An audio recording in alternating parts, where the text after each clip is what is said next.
Okay, I'm back and meron tayo ditong another participant para sa car show and they are Espinosa. Can you talk to us more about your car? Ano yan? Anong model ba yan? Hello everybody.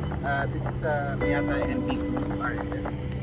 So basically, locally, it's not really few of the Philippines, but currently I own it.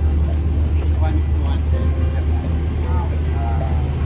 basically, I already used the batteries, the 37s, also, of course, the LSD, and some preparations also for the Gaano ka ang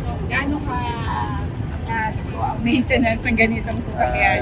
not easy. It's really easy to maintain. However, yun nga, it's not a common car. Gwapong-gwapo yung kotse niya. It's not a- Bagay. It's not a common car.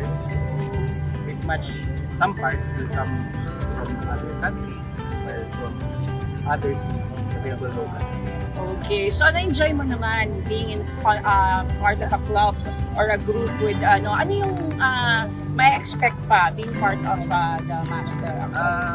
Mazda has a lot of in terms of cooperation from other dealers also, like Toyota or Nissan. We're really open to other non-Mazda cars. Oh, that's very generous. That's nice. So also, we're really keen to friendship, especially family.